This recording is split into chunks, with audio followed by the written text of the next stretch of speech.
ہر کوئی حیران ہو گیا کہ اتنی خوبصورت لڑکی ہے کون، اور وہاں بادشاہ کا بیٹا بھی موجود تھا۔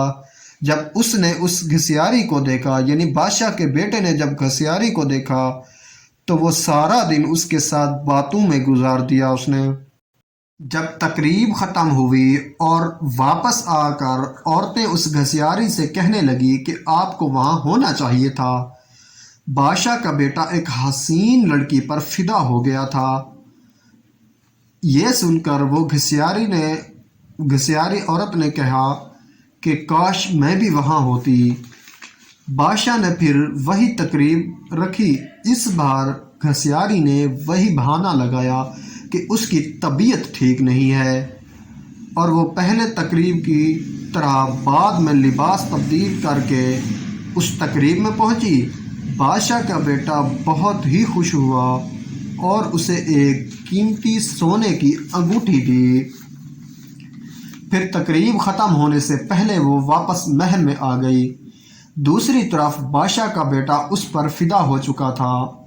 اس نے فیصلہ کر لیا کہ وہ اپنے والد سے اس لڑکی کا ذکر ضرور ہی کرے گا۔ تیسری تقریب بادشاہ کے بیٹے نے خود جان بوجھ کر رکھائی تاکہ وہ اس لڑکی کو دیکھ سکے، لیکن اس بار گھسیاری نے آنے سے انکار کر دیا۔ شہزادہ اداس ہوا۔ ایک دن شہزادے نے محل کے ملازموں سے سابودانہ بنانے کی فرمائش کر دی۔ گھسیاری کو جب پتہ چلا کہ اس نے سابودانہ بنانے کی خواہش کی تو اسے سابودانہ بنانے کی اجازت دے دی گئی، یعنی کہ گھسیاری عورت نے سابودانہ بنانے کی اجازت لی اور سابودانہ بنانا شروع کر دیا۔ اس گھسیاری نے سابودانہ بنانے کے بعد اپنی قیمتی انگوٹھی جو کہ شہزادے کی طرف سے دی گئی تھی اس سابودانے میں ڈال دی، اور وہ سابودانہ شہزادے کے سامنے پیش کیا گیا۔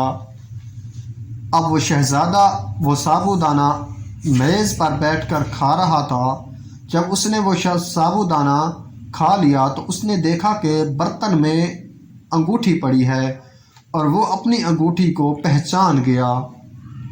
اس نے اپنے ملازمین کو بلایا اور ملازمین نے بتایا کہ یہ سابودانہ ایک گھسیاری نامی ملازمہ نے بنایا ہے۔ پھر گھسیاری کو بلوایا گیا۔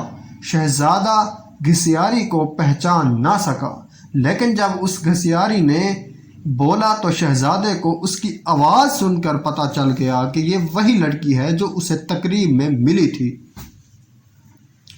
گھسیاری نے سارا قصہ شہزادے کو بتایا کہ کس طرح وہ اس محل میں پہنچی۔ شہزادے نے گھسیاری کا بادشاہ کو بتایا اور ان دونوں کی شادی آپس میں کر دی گئی۔ شادی کے کچھ دن بعد ایک بہت بڑی تقریب رکھی گئی۔ اس تقریب میں شہر کے بڑے بڑے سوداگر اور عہدیداروں کو مدعو کیا گیا تھا۔ گھسیاری کے بابا بھی اس تقریب میں موجود تھے۔ کھانے کا وقت ہوا تو میز ہر طرح کے لذیذ کھانوں سے بھر دی گئی، لیکن جب سب نے کھانا شروع کیا تو پتہ چلا کہ کھانے میں تو نمک ہی نہیں ہے۔